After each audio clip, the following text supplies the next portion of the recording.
Did you know that the Canadian cultural genocide on the indigenous population was discovered recently? In May, the remains of 215 indigenous children were found from a total of 751 unmarked graves at a residential school in British Columbia, buried on the school's grounds, about 4 decades after it took place. 50 students have been identified, but the rest of 165 students haven't been identified as they didn't have the records to identify them. After that discovery, more and more unmarked grave sites were found in other residential schools with the help of ground-penetrating radar to locate the unmarked graves in those residential schools. As of June 2021, a total of 1,505 children were found in 7 different areas, and some were as young as 3. These numbers were expected to rise as all graves may not have been discovered. In 2015, a total of 6,000 children were discovered and 4,100 children have been identified. Names of 2,800 children have been given publicly and honored as the children that never came home. Their names were listed on a 50-meter scroll. What are residential schools? What were the problems that come with it? In 1863 until 1998, more than 150,000 indigenous children were forcibly separated from their families to go to these schools throughout Canada. In these schools, they weren't allowed to learn about their cultures, including learning their own language. A lot of them were also getting abusive treatments for not speaking English. For example, the children would get their bodies scrubbed in hot water because they were perceived to be dirty for not being white. Most students died because of physical and sexual abuse, and some due to diseases and sickness. It was also estimated that about 6,000 children died when they attended this school. A commission launched in 2008 which documented the effects of the system of education discovered that a lot of these indigenous children never went back to their homes. In the same year, the Canadian government formally apologized for the system. However, until this date, the Roman Catholic Church never issued a formal apology. This apology was expected from the Roman Catholic Church as they were responsible for 70% of the residential school activities.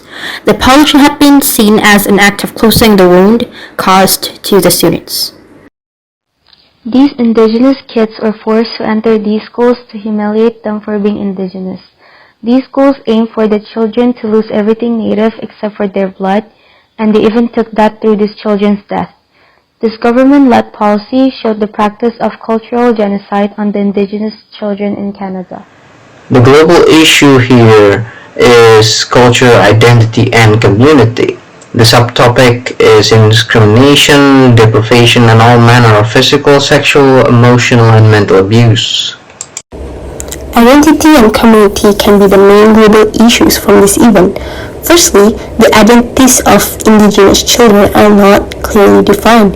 This is because a lot of them didn't get to learn what they want, which indicates a loss of freedom. Secondly, the community the students have grown in was anti-diverse. They tried to brainwash the students out of their own culture. As for me, it really opens my eye to what the Roman Catholic Church and the Canadian government can do during those times without receiving any sort of repercussions. The deletions of identity from normal children until the point of death is quite a terrifying prospect. I'm glad that at least one of the party involved has apologized, and doing something such as a cultural genocide these days could be quite impossible. I was shocked that genocide took place, which resulted in the suffering of many indigenous children.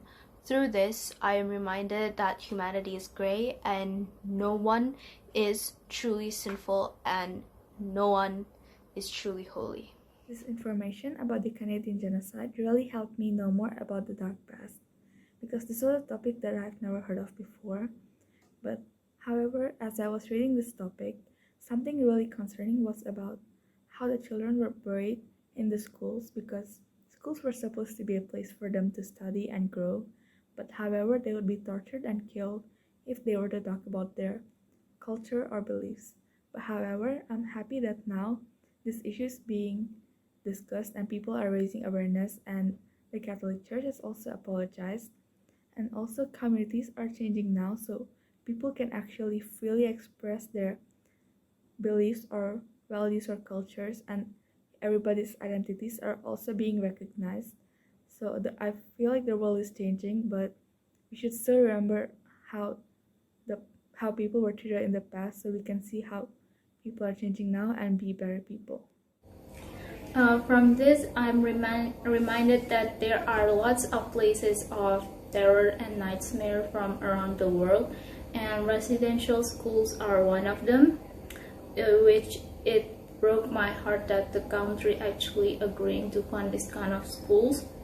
And looking at natives and children that are forced to leave their families and cultures behind and sent to this kind of school, it must be pretty physiologically devastating for them.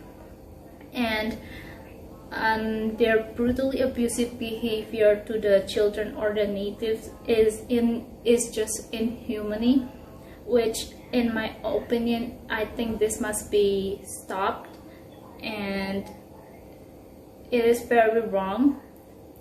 It just doesn't destroy and torture them mentally, but also it can cause deaths.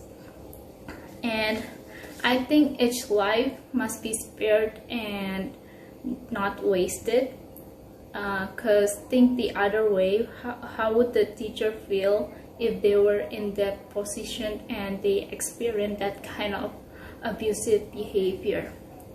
And to wrap this up, I will close with one statement. I think that the natives and children are not supposed to be stripped from their cultures, but we could just adopt new cultures. Looking at this event, I'm surprised that such communities still exist until now, where they can force a great number of population to reach their own desires. It's really concerning and surprising how this policy of erasing one's culture through these young children was normalized by the government and the Roman Catholic Church back then. I really hope through this discovery of grave sites that people will be more aware about the history of cultural genocide, and it will act as a reminder for all of us to respect one another and our differences in cultures to prevent similar things from happening.